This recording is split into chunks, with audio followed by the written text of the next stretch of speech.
আজকে শুনবেন একটি না দেখা ব্যর্থ প্রেমের গল্প। কলেজ থেকে ফিরছিল অরণ্য। ট্রামে চড়ে কলেজ স্ট্রিট থেকে তার প্রতিদিনের ফিরতি যাত্রা।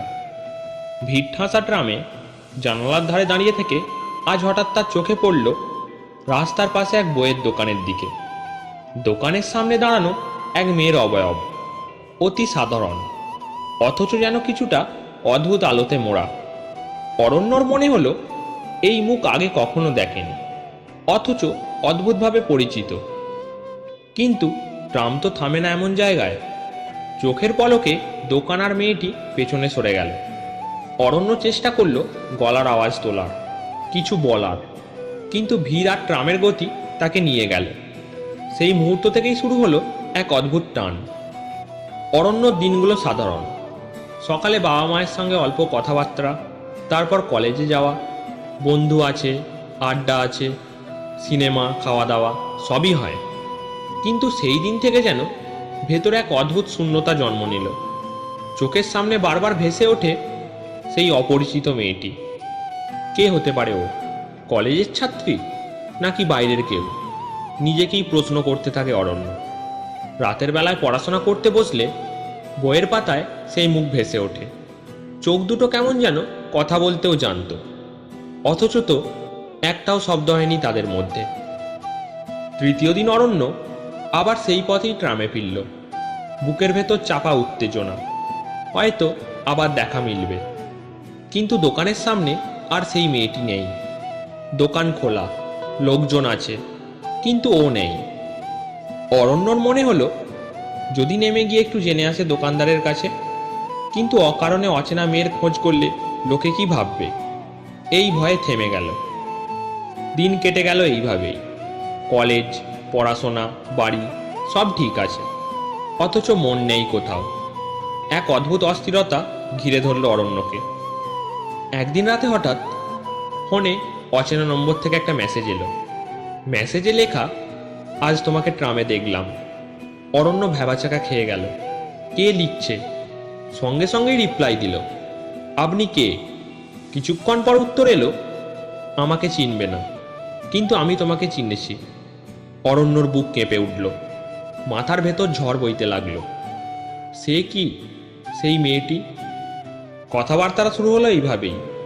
প্রথম দিকে মেয়েটি নিজের নাম বলল না, ছবি পাঠালো না, শুধু লেখার ভেতর দিয়ে ধীরে ধীরে এক অদ্ভুত জগৎ তৈরি হতে লাগলো। অরণ্য জানতে পারল মেয়েটির পছন্দের লেখক রবীন্দ্রনাথ। সে গিটার বাজায়, মাঝে মাঝে গান করে, আবার খুব একা থাকে, কারোর সঙ্গে মেশে না। তুমি কেমন আছো? মেয়েটি প্রায় জিজ্ঞাসা করে।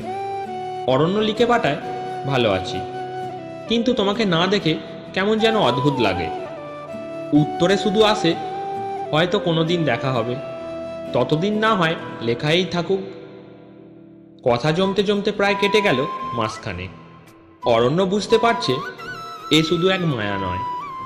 এই না দেখা মানুষটার জন্য ভেতরে ভেতরে তার মন একেবারে গলে যাচ্ছে। কলেজের বন্ধুদের আড্ডাতেও মন বসে না। ক্লাসে বসে বারবার ফোন চেক করে।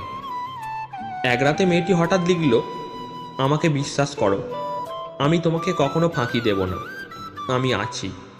অরণ্যর চোখ ভিজে উঠল। সে উত্তর দিল, আমি তোমাকে একবার দেখতে চাই।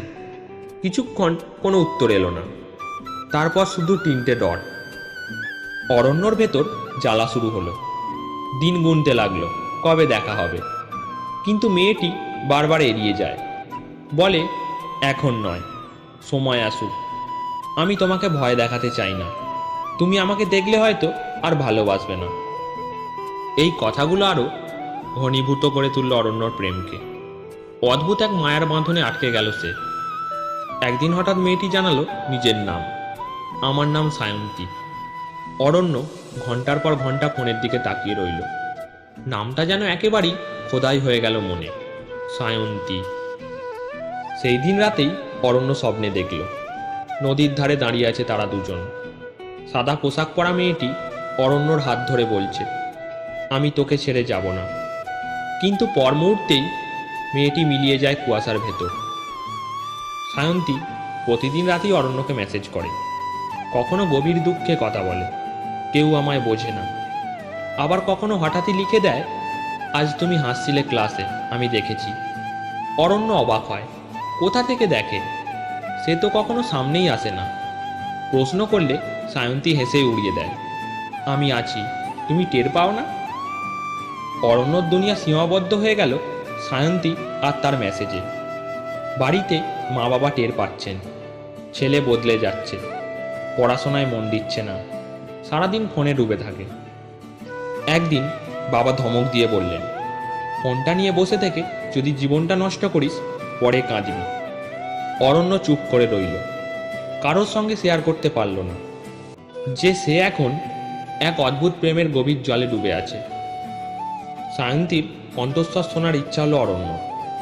একবার ফোনে কথা বলো না, অনুরোধ করল।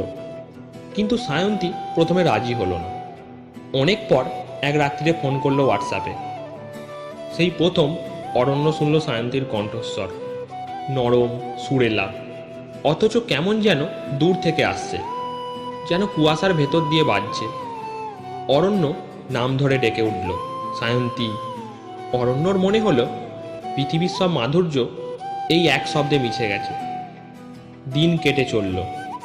না দেখা এই প্রেম অরণ্যর ভেতর উজাড় করে দিল সব কিছু।